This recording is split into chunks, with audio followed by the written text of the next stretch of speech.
ঘটনাটি অনেক আগের 1900 সালেরই হবে। তখন আমার দাদুর জমিদার ছিলেন। তখন তেনার আগের একটি রাজা ছিল। সে রাজাটি ছিল অনেক অহংকারী। সে কী করলো, সব সুন্দরী মেয়েদের পাল্লা লাগতো সে এখানে একটি অনুষ্ঠানে আসার জন্য। তখন একটি গরিব মেয়ে সে অনুষ্ঠানে এলো। সে এমনি নাচাতে না আসলেও সে কাজ করতে আসলো। তো রাজা দেখে তিনাকে নির্যাতন করা শুরু করে দিল। কারণ তিনার উপর রাজা অনেক ক্ষেপেছিলেন। তিনি রাজার অনেক ধন সম্পদ ভেঙে ফেলেছিলেন, যেমন প্লেটটি ভেঙে ফেলেছিল। রাজা নির্যাতন করতে এক সময় সে পালিয়ে একটা বুড়ার ঘরে উঠলো। সেই বুড়াটি তার মেয়ের মতোই তাকে লালন পালন করতে শুরু করলো। হঠাৎ একদিন বুড়া বাসায় এসে দেখলো তার মেয়েকে মেরে ফেলেছে, গলা থেকে ঠোঁট আলাদা করে ফেলেছে। এটার পর তিনি সহ্য করতে না পেরে কালো জাদু করা শুরু করলেন। কালো জাদু করতে গিয়ে তিনি হঠাৎ একদিন রাজারা এসে তাকে মেরে ফেললো। কিন্তু তারপরে পালিত দিন রাজাকে সেই দিন রাতে ঘাড় ধরে মেরে ফেললো।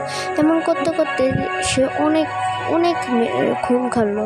এই জিনটি অনেক খুন করলো। হঠাৎ একদিন দেখা গেল তার রাজ্যের প্রায় রাজবংশের সবাইকে মারা আছে। তো জমিদার বাড়ির সাথেও রাজবংশের একটি মিল ছিল। সেই মিলের কারণে আমার দাদার ভাইয়ের ছেলেকেও মারলো। আমার দাদার ভাইকেও মারলো।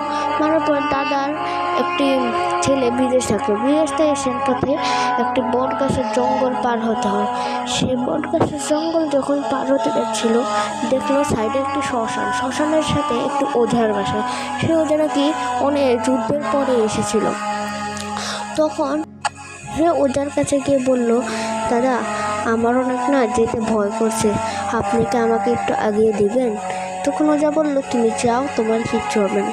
তখন সে বলল যে দাদা আমার তো অনেক ভয় করছে। তখন বললো, তাহলে আজকে রাতটা এখানে কাটিয়ে দাও, কারণ ওখানে অনেক খারাপ জিন আছে।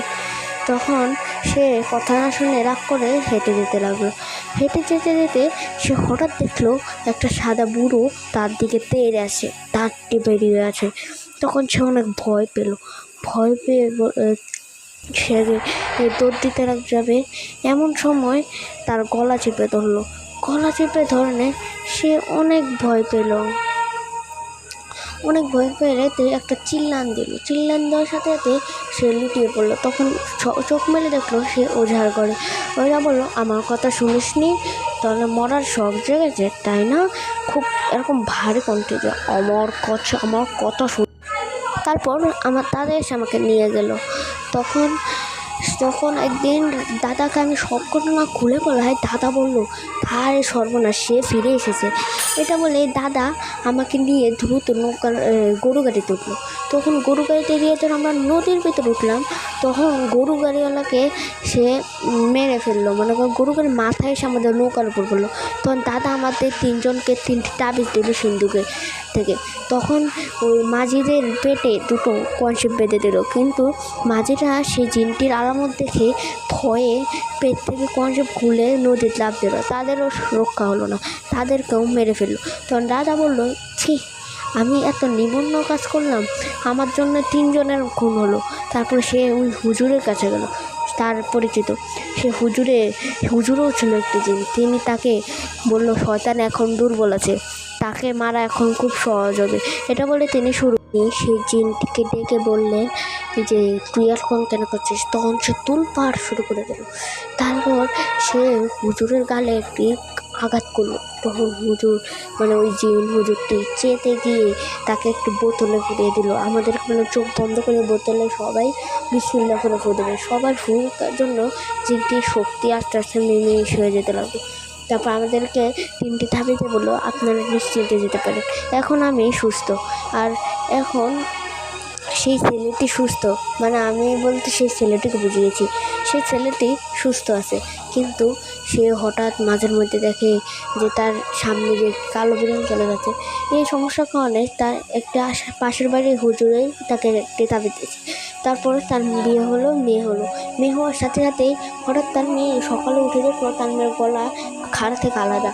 তারপর সে হুজুরটিকে দেখলো। হুজুর বলল যে তোর মেয়েকে সেই শয়তান, তার মেয়েকে বলল তার মেয়েকে মারার কারণ হলো তার ইচ্ছে ছিল সে পরিবারের প্রথম মেয়ে সন্তানকে মারবে, আর তোমার ঘরে প্রথম মেয়ে সন্তান হয়েছে, এটা বলে হুজুর চলে গেলেন। এরপরে আর কোনো সমস্যা হয়নি, সে এখন সুস্থ সবল জীবনযাপন করেছে। তবে আরেকদিন সে কানে আওয়াজ পেতে শুনলো কে সে ফিরে এসেছে। এটা শুনে সে অনেক ভয় পেল এবং ঘুম থেকে উঠে দেখলো শুধুমাত্রই এটা তার স্বপ্ন ছিল, বেশি কিছু না। পরে সে আস্তে আস্তে জীবনযাপন করা শুরু করলো। হঠাৎ একদিন তার স্ত্রীরও মাথা আলাদা হয়ে গেল। হুজুর বলল সে আমাদেরকে পিছন থেকে ছুরি মারছে। পরে সে আরেক হুজুরের পরামর্শ দিয়ে দেখলো যে হুজুর তাকে সাহায্য করেছে সেই হুজুরই এরকমটা করছে।